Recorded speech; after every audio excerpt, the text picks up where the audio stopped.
Bugungi suhbatimiz pulsiz biznes boshlash haqida bo'ladi. Biznes birdaniga qo'limga $5000 tushdi. O'zi har doim boshlangan bizneslar boshida zo'r bo'ladi, keyin orqaga ketishni boshlaydi. Hamma bilim bor, ish o'xshamaydi. Biznes boshlash uchun pul kerak. Har oy minus bilan chiqardim. Qanaqa bo'ldi birinchi sotuv? Birinchi meni klientim dazmol bergan. Assalomu alaykum barchaga. Bugungi suhbatimiz aynan pulsiz biznes boshlash haqida bo'ladi va o'ylaymanki ancha qiziq bo'ladi. Chunki bizni ongimizda, miyamizda, tafakkurimizda pul bo'lsagina, pul bo'lib ham katta pul bilan biznes boshlash kerak degan tushunchalar bor. Endi bugungi suhbatdoshimiz Jack Kelby kompaniyasi rahbari Bekzod Mahambetov shogirdimiz bo'ladi. Ya'ni bular bilan aynan o'sha biznes psixologiyasi yo'nalishida sal kam 1 yilga yaqin individual ishlab kelyapmiz va shu vaqt oralig'ida o'zlarini biznesida, ya'ni oylikli ishdan biznesga qanday o'tgani, qanday qilib pulsiz desak sal yolg'on bo'ladi, 35 mingmidi? 35 ming so'm bilan qanday qilib hozirgi daromadiga chiqqani bo'yicha o'sha fikrlari bilan, tajribasi bilan o'rtoqlashamiz. Azizlar, bu suhbatni nima uchun qilyapmiz? Maqsadimiz hozirgi kunda aynan o'sha qo'lida hamma imkoniyati bo'la turib, vaqti, umri, sog'lig'i, tanish bilishi deylik yoki bo'lmasa qo'lida bir hunari bo'la turib, biznes boshlay olmayotgan insonlarga ozgina bir turtki bo'lishligi uchun, ularda qalbida ozgina bir ishonchni ko'tarishligi uchun bu suhbatni tashkil qilyapmiz. Xush kelibsiz. Xush ko'rdik. Assalomu alaykum ustoz. Bugungi shu podkastga chaqirganingiz uchun kattakon rahmat. O'zim tanishtirsam, men ismim Bekzod Mahambetov. Injener elektronik bilan 10 yildan oshiq, salkam 15 yillik tajribamiz bor. Bu sohaga kirib kelishim sababchi bo'lgan adam, ya'ni adam mana shu sohadagi ustalar, u ham injener elektronik. Shu adam tug'ilgandan beri ploskiy, aterka shularni katta bo'lib, Xudoga xolasa mana shu sohani olib ketdik. Hozirda ustoz bilan tanishib qolguncha ancha bir yo'llarni, mashaqqatlar bosib o'tdik. Temir yo'lda ishladim. U yerda 3 million oylikka zo'rg'a ko'tarildi. Ya'ni 3 million emas, 2 million 700 oylikka ko'tarildi. Ya'ni mukammal mutaxassisman. Zavodda polniy elektronika bo'yicha tuzata olaman. Lekin oyligim ko'tarilmadi. Sabab komandirovkaga bormasdim, nima? Komandirovga borish kerak edi. Men bormasdim. Shu bilan nachalnik bilan kelishmovchilik, постоянно shunaqa, shu bilan o'tda oxiri bo'shadim, artelga ishga kirdim. 3 million oylik bilan 1 yilda robototexnika otdelida ishlardik. Ya'ni robot yasardik. Inson omilsiz yuklar tashish. Konveyerda yuk tayyor chiqdi, paddonga ortildi, knopkani bosadi, robot o'zi keladi, ortadi, olib ketib skladga qo'yadi. Agar yana chaqirsa yana keladi. Agar zadacha bo'lmasa, vazifa bo'lmasa, zaryadniy stansiyasi kutib o'tiradi. O'shani biz yasadik. Komandamizda proyekt menejer, elektronik men va ikkita programmist, 4 ta bola bo'lib ishlardik. Bu bilan ko'rgazmalarda qatnashdik. O'zbekistonda ko'rgazmalar, undan tashqari O'zbekistonda ko'rgazmada qatnashganimizdan keyin bizani Turkiyaga jo'natishdi. Ya'ni Technofest degan festival bor. Ko'rgazmalar Turkiyada, Samsun shahrida bo'ldi. O'sha yerga borib bir hafta ko'rgazmada qatnashib keldik. Shu bilan bitta ham ishladim, o'sdim. Ko'rolma oylik ko'tarilmayapti. Ya'ni o'sish bo'lmayapti. Shu bilan nachalnik bizani o'zimizni otdelimiz boshlig'i bilan gaplashdim. Shunaqa oylik ko'taramiz desam, o'ylab ko'ring dedi. Ya'ni men o'zim rahbar bo'lgan bilan bizning departament, mana ustidan rahbarlar bor dedi. Bo'ldi dedim. 2 kundan keyin chaqirdi, gaplashyapmizda. Bekzod dedi, "Seni sohangda dedi, o'zi yaxshigina pul olyapsan" dedi. Ya'ni o'sha paytda o'sha sohangizdagi eng zo'r oylikni siz olyapsiz. Sendan boshqalar 6 millionga ishlab yuribdi, sen hozirdan 11 million oylik olyapsan dedi. Shuni eshitdim-u, menda o'sha patologim tekkan sezdim. Ya'ni bo'ldi, boshqa o'sish yo'qmi degan narsa bo'ldi. Shu bilan o'ylanib, mana shu men yomon qattiq depressiyaga tushirib qo'ydi. Bo'ldi, mana shundan boshqa o'smaymanmi, men boshqa ko'tarolmayman. Bo'ldi, endi hayot shu bo'lsa kerak edi. Shunmi deyapman-da. Shunaqa qilib keyin biznesga qiziqib qoldim. Biznes qilamiz, davay. Ilhom Beyimkulovga shogird tushdim. U yerda biznes bilimlarini oldik. o'rgandik, o'sha yerda birga ustoz bilan ishladik. Har xil bizneslar qilib ko'rdim. Ulardan eng ko'p vaqt ketirganim kadrov agentство. Ya'ni demak alohida Ilhom aka Begonqulovdan chiqib alohida biznes qilib ko'rgansiz. Aynan qanaqa bizneslar qilib ko'rgansiz? Aynan kadrov agentство, ya'ni HRlik, recruiting. U sohada umuman nolman. Prosta kirdim, ko'rdim, ya'ni strukturalari o'qidik, o'rgandik, analiz qildik. O'zbekistonga eng kirib ketgan yangi bizneslardan bu, ya'ni xodim topib berish. Shu bilan ishladikda, davay dedik, ishni boshida yaxshi ketdi. Ishni boshida yaxshi ketdi-da, keyin birdaniga orqaga yurishni boshladi. O'zi har doim boshlangan bizneslar boshida zo'r bo'ladi. Keyin orqaga ketishni boshlaydi. Biznes birdaniga qo'limga $5000 tushdi. Vo dedim, zo'r dedim. Keyin ishlashni boshladik-da, keyin uch buyoqqa mashaqqat boshlandi. Sotib bo'limini qilib qo'yganmiz, bu yoqdan HRlar olib qo'yganman. Marketing target yoqadi, lead sotib bo'limiga tushadi, sotuvchilar sota olmaydi, lead bo'lmaydi deydi. Sotganini HR topib bera olmaydi. Topgan xodim egasiga yoqmaydi. Hamma bir-biri menga kelib to'qiyapti. Shu bilan yuruz oxirida dedim, bardosh yetmadi. Endi mana shu joyda bitta to'xtalib o'taylik-da. Demak, u soha sizniki emasligini tushungansizda, lekin agar u soha sizniki bo'lsa, muhabbatingiz bo'lsa, mehringiz bo'lsa, siz o'sha to'siqlardan o'ta olardingiz. Demak, u soha o'zingizniki emasligini tushundingiz. O'sha joyda tushundim, keyin yana ana qildik, sotuv bo'limini yaratib ishlatib ko'rdim. Utta ham o'xshamadi, marketing bo'yicha bilim olib ishlatib ko'rdik.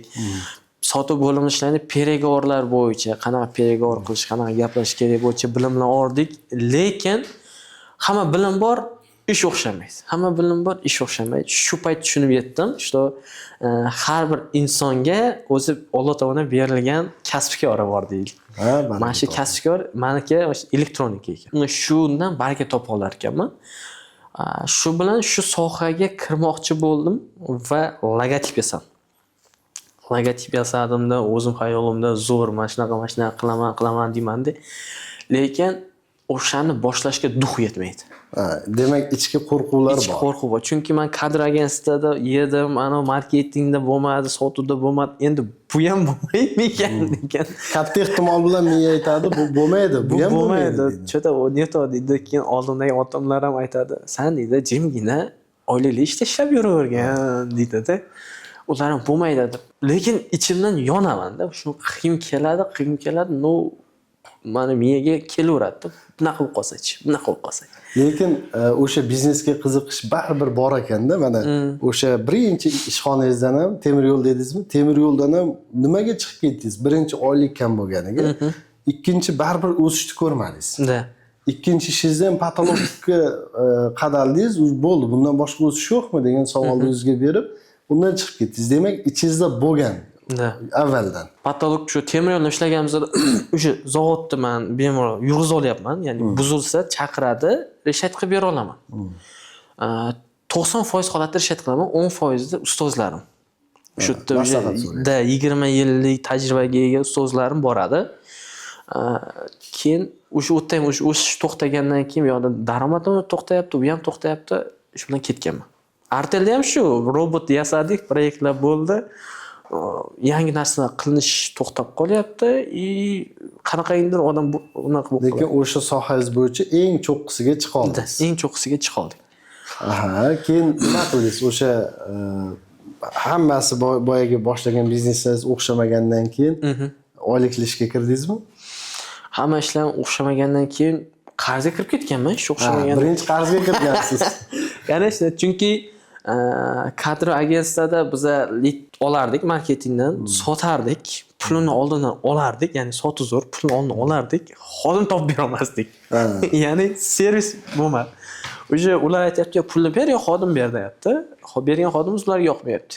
HR ishni qila olmayapti. Ularga oylik berish kerak. Shu bilan oylik masalasi o'xshamadi degan o'xshaydi. Sotolganlarimiz bor, qilib berganlarimiz ham bor, lekin mana u 0 tochkamizdan pastroq deyapti. Bu ya'ni har oy xavfsiz tochkadan pastroqda. Har oy minus bilan chiqardim. Shu bilan ko'payib oxiri bardosh yetmadi, yopdik. O'sha baribir o'sha ishni qilayotganingizda ich-ichingizdan bir nima bo'lganmi?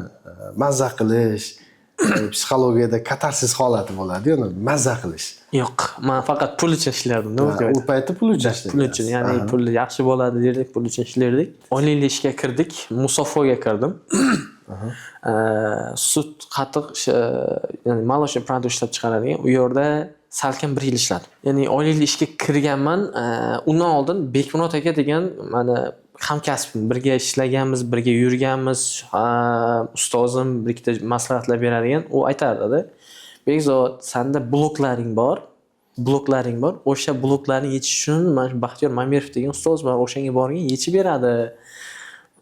Mashina deganda, yo'q deganman, menga bu pul temasida aytmagan degan. O'zim bilaman degan. Shunaqa qilib oradan ancha vaqt o'tdi. Siz oldingizga keldik, ya'ni men va pul o'yinida ko'rishib qoldi, shu bilan gaplashdik, konsultatsiyaga keldim. O'sha konsultatsiyada gaplashganimizdagi narsalar menga juda ham foydali berdi. Ya'ni o'zimga bo'lgan ishonchni oshtirdi. O'sha bilan borib tas joylari qidirdim. Faqatgina menda yana nima narsa bor edi. Buni joy olishim uchun, arenda olishim uchun pul kerak. Demak, bu o'sha bizning bloklar desak, miyamizdagi bloklar, ichki qo'rquvlar. Nima? Biznes boshlash uchun pul kerak yoki joy kerak. Joyni olish uchun pul kerak. To'g'rimi? Siz bilan darslarni boshlaganimizdan keyin qancha vaqtda ochdik? 1 oydan keyin ochdik adashimiz. 2 oydan keyin ochdik. Yo'q, misol uchun birinchi darsga bordik. Siz aytdi shuna o'zimga ishonch oshdi, borib joylarni qidirdim, joylarni gaplashdim. Ya'ni o'zimga yoqadigan joydan arendalarini gaplashdim. Birinchi darsdan o'zi joy qidirishni boshladim. Faqatgina pul. Keyin investor topdim, investor bilan gaplashyapman, menga shuna pul kerak desam, bo'ldi, beraman dedi. Uni muddati o'xshamay qoldi. Bu yoqda arendator aytayapti, sen olsang ol, bo'lmasa menda ikkinchi odamim bor. Boshqaga beraveraman. Boshqaga beraman. Menda ham vaqt, kun sanayapman dedi. Eng qizig'i pul yo'q. Pul yo'q. Keyin shu bilan ikkinchi dars siz oldingizga keldim, shunaqa bo'lyapti dedim. Siz kim menga aytdingiz? Sen ish boshlayapsanmi? Birovga ishonib ish boshlama. Ya'ni osh markazi quryapsanmi? Oshpazga ishonib osh markazini qurmaysan. Osh markazini qurasan, keyin oshpaz o'zi keladi.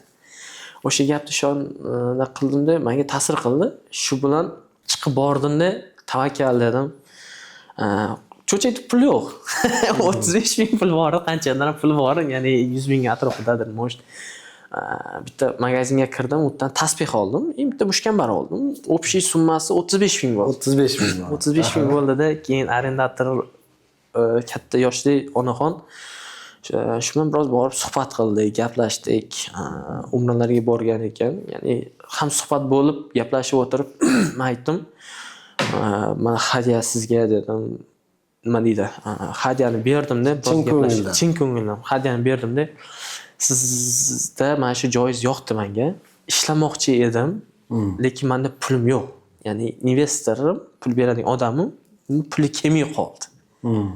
Puli kelmay qoldi, shuning uchun nima deydi? Men hech narsa deya olmayman dedi. Menga beradigan odamingiz bo'lsa, beravering dedim. Agar yo'q, ishonsangiz, mayli, men ishlaymiz, sizga mana shu muddatda berib joyga tushib olamiz dedim. Shu bilan o'ylanib qoldi.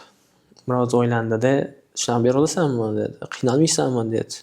Allohga tavakkal boshlayapmiz hozir. Hali klientlar ham yo'q. Hech narsa yo'q. Prosta yo'q. Tavakkal boshlayapman dedim. Prosta oylikli ishim bor edi o'sha yerda. O'shanga ham o'ylab turibman dedim. Shunaqa qilganim ichidan nimadir o'tdimi? Mayli dedi. Ya'ni Alloh qalbiga solgan. Mayli dedi. Sen dedi, istaring nimadir yo'qdi menga, bo'pti dedi. Shu bilan joyni borib, kaltim berdi, ochib berdi. Sudir qilyapmiz.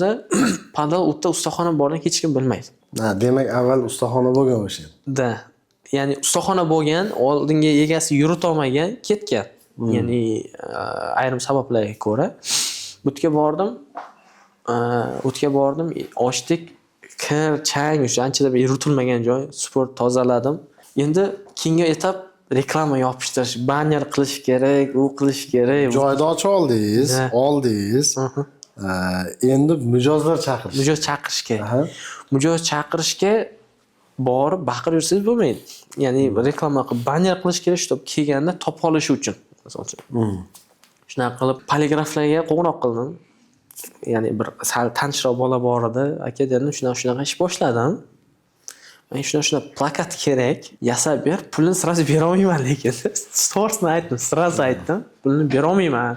Chunki menda pul yo'q. Ishim boshlayman, yurib ketsa senga pulingni beraman degandim. Bo'pti dedi. Yani просто taklif berdim. U xo'p dedi. Banner chiqardi, olib kelib yopishtirdim. Keyin ana qimmat flyerlar chiqarishga pul yo'q. Oddiy ator qog'ozga, черно-белыйga reklamani chiqardimda bozorda tarqatib yuraman. O'sha yerdan birinchi meni klientim dazmol bergan. O'sha mana shu qiziqda. Birinchi sotuv qanaqa sizda hissiyotni uyg'otdi? Qanaqa bo'ldi birinchi sotuv? Birinchi sotuvim ya'ni bozordagi atelemod bor-ku, bozordagi atelemod menga beryapti. Mana shu dazmolim suv par chiqarmay qo'ydi, shuni qilib ber. Borib oshib, tuzatib, olib borib birinchi pulim 30 ming olganman-da. Birinchi pulim 30 ming bilan boshlangan. O'zi pashti deyarli biznesni oqladi. 35 ming boshlangan, 30 ming birinchi foydam bo'lgan. O'sha 30 mingni 30 ming sizga qanchalik ishonch berdi? Ha, qilsa bo'lar ekan degan fikr uyg'otdi. Ya'ni men ochdim, odamlar narsasi bor, buzilgan, tuzatish kerak bo'lgan va men uni tuzata olaman, pul beradi. Shu ishonch paydo bo'ldi. Undan keyin 2-chi, 3-chi, 4-chi, 5-chi klient bo'ldi, bir-biriga ulanib ketdi. Xudoga shu hozirda klientlarimiz yaxshi, joylariga uchun hammasi o'rgandi, o'zlari kelyapti, telefon nomerlarimiz bor, flyerlar tarqata olyapmiz. O'xshayapti. Endi mana ko'pchilik o'sha biznesda raqamlar muhim deydi. Albatta raqamlar muhim. Lekin sizda hamma biznes bilimlar bor edi. Bir necha marta biznes qilishga harakat qildingiz, muvaffaqiyatsizlik bilan tugadi. Raqamlardan ham ko'ra muhimroq narsa nima ekan? Insonning ruhiyati, ichki qo'rquvlarni yengish. Raqamlardan muhim duh deylik. Ya'ni shu raqamlarni qilyapmiz, hisob-kitob qilyapmiz, hammasi to'g'ri tushyapti-yu, lekin shuni ishi boshlashga duh kerak. Ya'ni ishonch kerak. Qilib qo'yib boshlay olmasangiz, yana bitta ishda u ham. Shu duh, ishonch, ya'ni ichki xotirjamlik degan narsalar. O'sha narsa muhim. Ya'ni hisob-kitob siz ishni boshlasangiz ham bo'ladi, duxingiz bo'lsa. O'xshaydi, o'xshamaydi. Lekin hisob-kitob qilib turib duxingiz bo'lmasa, u aniq o'xshamaydi-da. Unisi aniq o'xshamaydi. Aniq o'xshamaydi-da. To'g'ri aytdingiz. To'g'ri aytdingiz. Shuning uchun duh birinchi o'rinda. Birinchi ish boshlayotganingizda o'zi juda ko'pchilikda bo'ladi, tanish holat. Atrofingizdagilar sizga ishonmaydi. Da. To'g'rimi? Qo'ysangchi, oylikda ishlab yuraver. Hozirgi kunga kelib yaqinlaringiz, do'stlaringiz sizga nisbatan munosabatlari qanaqa o'zgardi? Hozirgi kunga kelib do'stlarim atrofida hamma biladi meni, qanaqa borligini. O'zlaricha shuncha pul topyapsan, shuncha pul topyapsan deb mana hazil o'tsansiz gapirib qo'yadi. Ota-onam ham xursand, ya'ni ishdan bo'shaganman, qarzga kirib ketganman. Hozirda esa ota-onam aytadi, hamma pul mana shu bo'ladi deydi. Ya'ni ota-ona uchun o'zi eng muhim narsa, men o'ylashim bo'yicha o'sha farzandini kelajagidan ko'ngli to'q bo'lish ancha qalbiga xotirjamlik beradi. Endi to'g'risini aytish kerak. Men hozir ham sal qarzlaringiz bor. Qarzlarimiz bor. Kerak, to'g'rimi? Hozirda ham qarzlarimiz bor, lekin unchalik emas. Anchasi yopilgan. Anchasi yopilgan. Qarzlarimizni yopilyapmiz. Bu birinchisi, ikkinchisi shu odamlari gap so'ziga bo'lgan immunitet paydo bo'ldi. Ya'ni oldinlari unga pul berishim kerak, bunga pul berishim kerak, men faqat rasxodni ko'rardim. Rasxod ko'rardim-da, bu meni demotivatsiya qilib ishlashimga to'sqinlik qiladi. Hozirda mana o'qiyapmiz, endi faqat kelajak ko'raman. Ya'ni qancha ertaga topaman, keyin qancha topa olaman va o'sha pulni topa olishimga ishonganim uchun qarzlarni yopib olyapman. Mana shu immunitet hosil bo'ldi. Demak, ruhiyat birinchi o'rinda. Ruhiyat birinchi o'rinda. Xodim ishlatish bo'yicha esingizda bo'lsa, o'shanda rosa o'ylangandingiz. Qanaqa oyligini beraman? Oylik berish kerak-ku bir oy ishlagandan keyin. Mana Allohga shukr, xodim ham ishlatdingiz, ishlatyapsiz ham. O'sha qo'rquvlarni qanday yengdingiz? Qo'rquvlari xodim yengishda boshida rosa qiyin bo'ldi. qanaqa oylik beraman, nima qilaman, oylik berishdan oldin unga ish qilib bera olamanmi? Ya'ni u Ish bilan ta'minlab bera olamanmi? ta'minlab bera olamanmi? Ya'ni men o'zimdan qiyos, agar xodimga oylikdan ham oldin ish bilan ta'minlab bermasangiz, unda har xil miyasiga g'oyalar kelish boshlaydi. Bo'sh qolib ketadi. Bo'sh qolib ketganda, uni g'oyasiga har xil g'oyalar kelish boshlaydi. Men yaxshi ishlayapmanmi, nima bo'lyapti, oyligim kammi? Shu narsalar uni buzar ekan. Shuning uchun mana shu temalari ham bor. Ya'ni men ish topib bera olamanmi, qilib bera olamanmi, o'xshaydimi, o'xshamaydimi? Xudoga shukr, tavakkal qilib bitta odam oldik. U odam ham o'zi keldi. Ya'ni Alloh bilan gaplashdik, o'zi so'radi, men xodim olmoqchiman shunaqa. E'lonlar berganimizda odamlar qo'ng'iroq qiladi, gaplashamiz, hech gapimiz to'g'ri kelmaydi. Bir payt eshikdan xodim o'zi kiryapti, men ustaman, shuncha yillik tajribam bor, shunaqa, menga ish bormi deyapti. Bor dedim, как раз kerak edi, faqat oyligi shunaqa dedim. Ya'ni meniki bozordagi ustalarnikidan ko'ra sal kamroq edi. Ya'ni birinchisi chunki endi boshlandi. Hali oyoqqa endi qo'yapti. Men bergan hamma shartlarga ko'ndi, ishladi, xudoga shukr zo'r. Xodimlar ishlatdik, foydasini ham ko'rdik. Ya'ni qancha xodim ko'p bo'lsa, shuncha baraka oshadi, ko'p narsaga uspet qila olamiz. Chunki Alloh taolo o'sha insonlarning ham rizqini siz sababli qilib beryapti-da. Oylik olish yaxshimikan, oylik berishmi? Oylik berish mazasi boshqacha bor. Boshqacha. Zo'r. 1 oy o'tdi, 2 oy o'tdi, deylik. 1 oy, 2 oyda adashmasam, avvalgi topayotgan pulingizga chiqa oldingiz. Boyagi oylikli ishdan bo'shadingiz. Bo'shab, avvalgi topayotgan pulga chiqa oldingiz. Keyin bitta savol bilan keldingiz, esizdami? Patologim negadir o'shanda turibdi. O'shani gapiring. Insonda rasman patolog degan narsa bor, ko'rinmas oyna. Menda oyligim shu 11 million ko'tarilgan. O'sha 11 millionda ikkinchi ishxonaga kirdim, o'sha oylikka chiqdim. Ish to'xtadi. Keyin undan keyin ishni boshladik. 2 oy, 3 oyda o'sha shu summaga chiqdi. Uy bu yog'iga stabilniy shu summada ketyapti. Keyin keldim, ustoz dedim. Menda dedim, ishxona ishlaganimda shu pul olardim. Hozir ham shu pulni olyapman. Men realni tushunib turibman, işte patologim mana shunda. Men bu patolog yormoqchiman deganimda, siz zadachalar, vazifalar berdingiz. O'sha narsani bajarib, patologni oshirdik. Ya'ni patolog yordik va endi dalshi ketyapti. Hozir xudo xolasa biznes o'sish etapida, jarayonida. Hozir biznesimizda qisqacha aytadigan bo'lsam, biznesimizning nomi Jack Kilby, brendimizning nomi.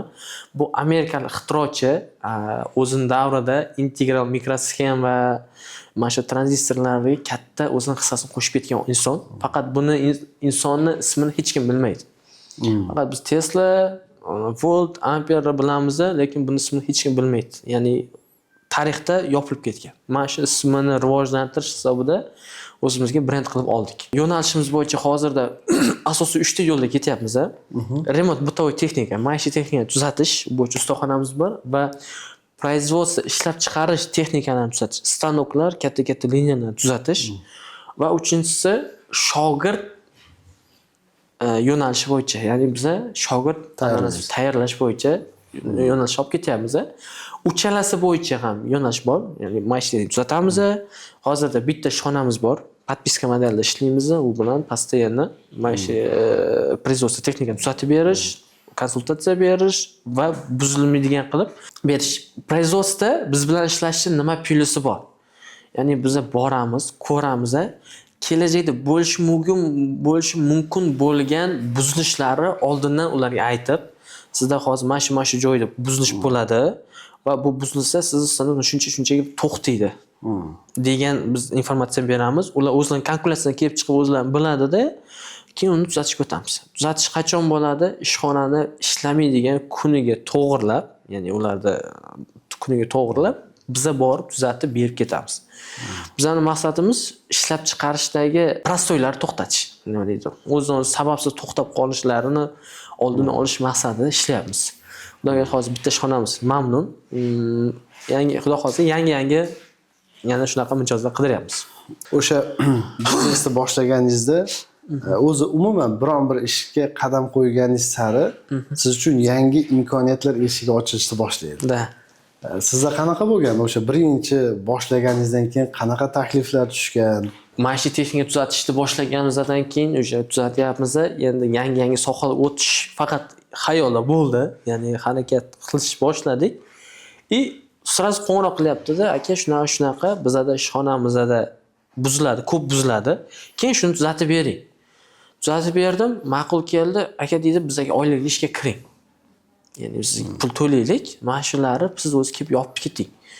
Oldin bittasi ishlardi, uni biz u uchun ikkinchi, uchinchi darajali bo'lib qoldik. Ya'ni bizning narsa buzilganda, u vaqtim yo'q, ertaga indinga boraman degan narsa qiladi. Keyin shu narsani siz oldin olib bering dedi.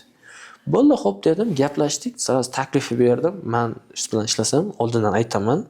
Buzilishlarni oldindan sizni vaqtingizga to'g'rilatib tuzatib beraman. Ma'qul keldi, ishladik, Xudoga shukr, baraka topyapti. Ya'ni men oladigan pulimdan ko'ra ko'proq ularga qiymat bera olaman.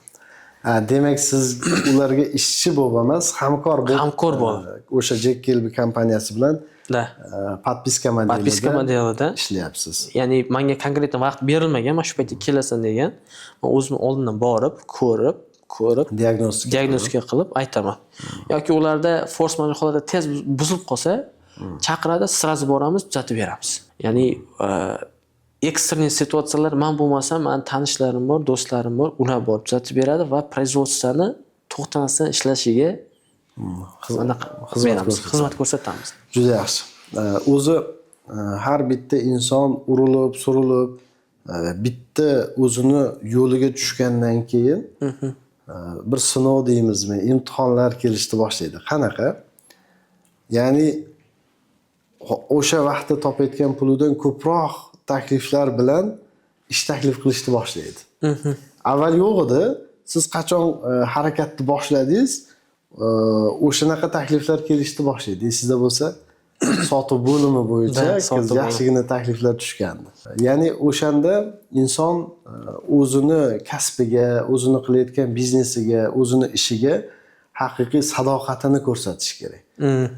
Undan keyin o'sha mehnat qiladi, sabr qiladi, harakat qiladi, rivojlanadi va albatta adolatni ko'radi oxirida. Sizda ham shunaqa holatlar ko'p bo'ldi, adashmasam. Bizda ya'ni ikkita bo'ldi. Asosiysi, birinchisi ishimiz boshladik. Bizning maqsad o'zi Jack Kelby'da brendni rivojlantirish edi. Bu yerdan sotuv bo'limini o'qitib berish, rivojlantirib berish bo'yicha taklif tushdi. Juda ham yaxshi taklif bo'ldi. Ya'ni summasi men topayotgan, oylik topayotgandan kara ko'proq. Gaplashdik. Ya'ni men o'ylab ko'rdimda, shu bilan katta summani aytdim. Rosa katta summani aytdim. Ya'ni uni u summaga rozi bo'lishi ehtimoli 0.001% tashkil qildi-da. Bu sabab nimaga edi?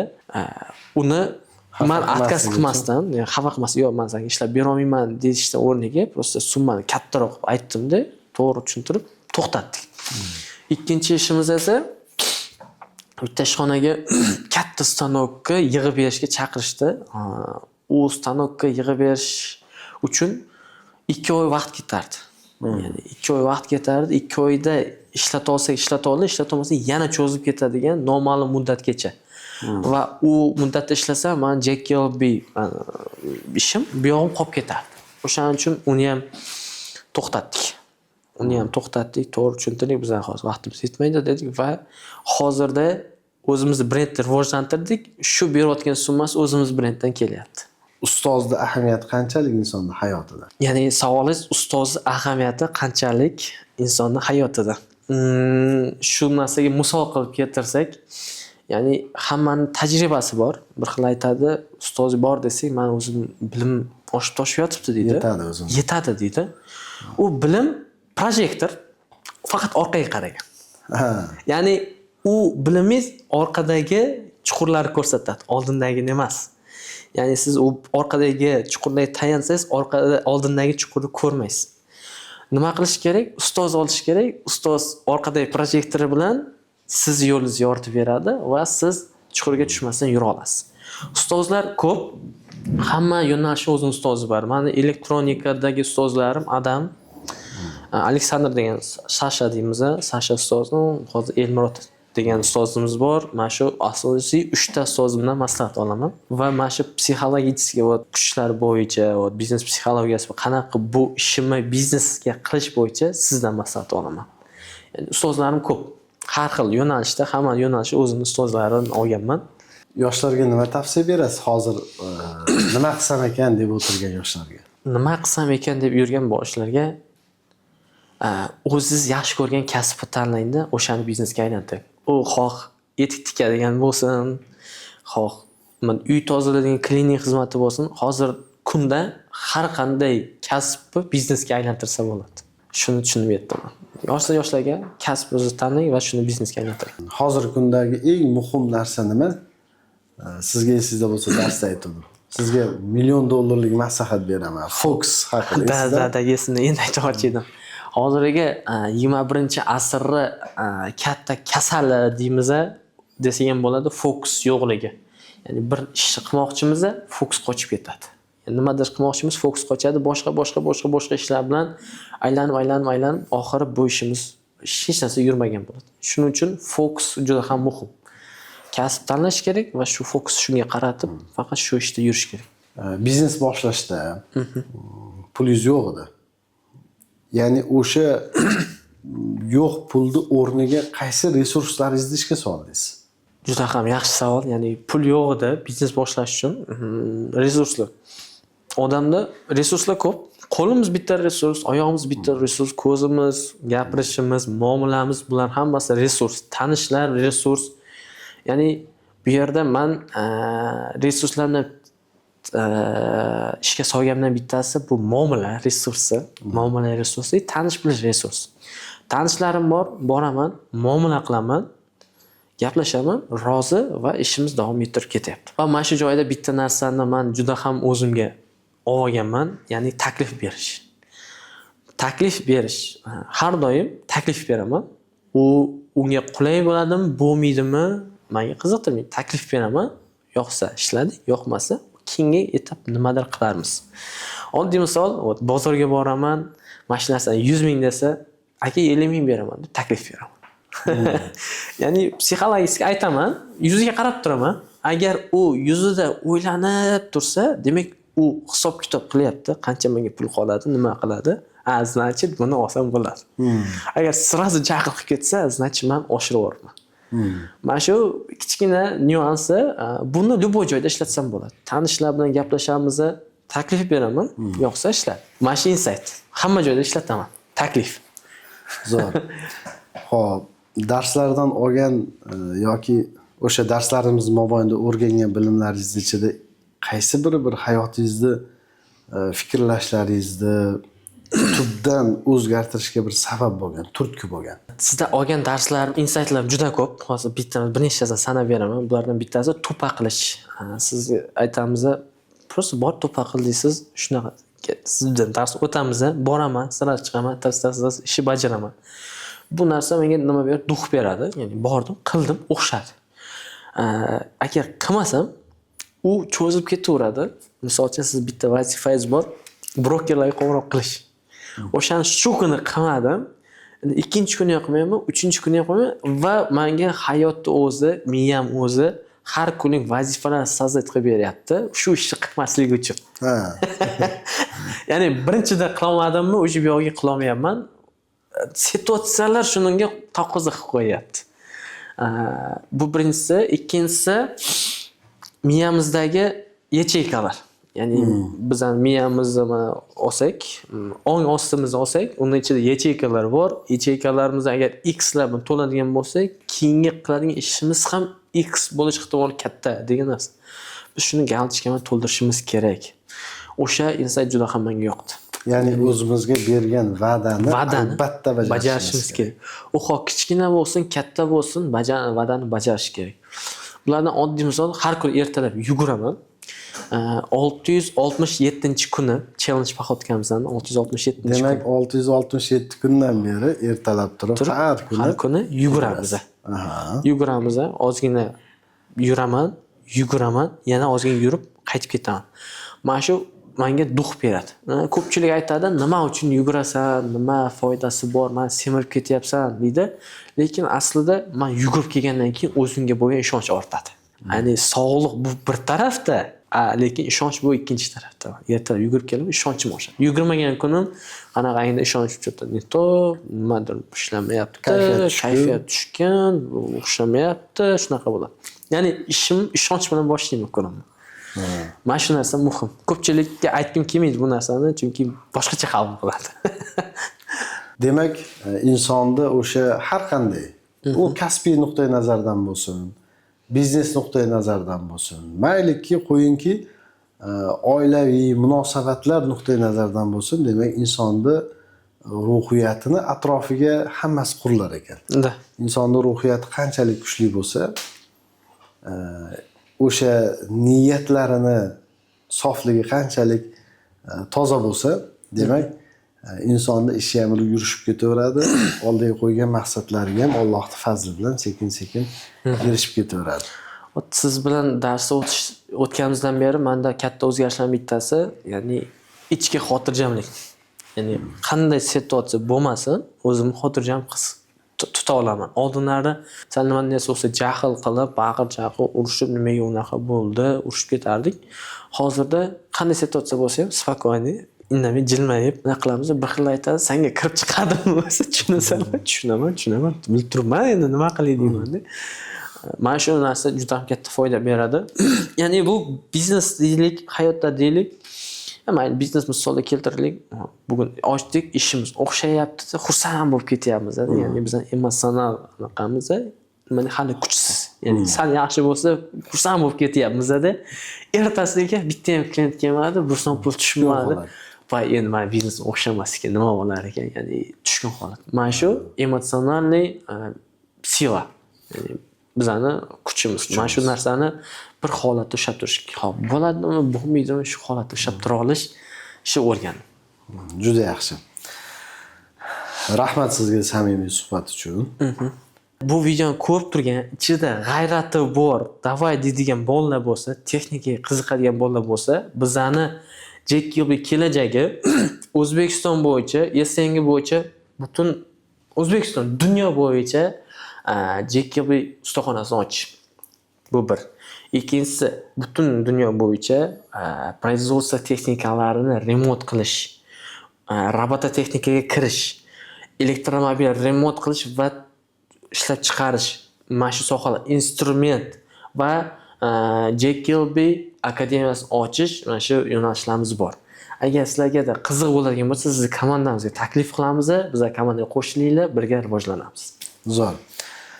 Xudo xolasa hali Jack-Kilby kompaniyasi yosh kompaniyalardan va eng quvonarli holati o'sayotgan kompaniyalardan. To'g'ri, muammolari yetarli. Kimda muammo yo'q? Muammolar yetarli. O'sha muammolarni hal qilish bizni o'stiradi. Inshaalloh hali yana bir qaysidir etapga chiqqanda yana bir hali suhbatga taklif qilamiz. Undagi holatlarni, undagi bilim tajribalar bilan bo'lishasiz. Azizlar, agar siz ham mana shu videoni to'liq ko'rib chiqqan bo'lsangiz, albatta ishingizda shijoat bo'lsa, albatta mana shu soha meniki deb o'ylayotgan bo'lsangiz, o'zingiz ustingizda ishlang. Albatta uddalaysiz. O'xshamaydigan ish bo'lmaydi, o'xshata olmaydigan insonlar bo'ladi. Shuning uchun harakat qiling, o'zingizni ustingizda ishlang, bilim oling, shogird tushing, bironta bir ustozni ushlangda, o'sha ustozni oldida o'zingizni sohangiz bo'yicha rivojlaning. Hammaga sihat salomatlik, oilaga xotirjamlik tilaymiz. Sog' bo'linglar, salomat bo'linglar. Assalomu alaykum. Assalomu alaykum, rahmat katta.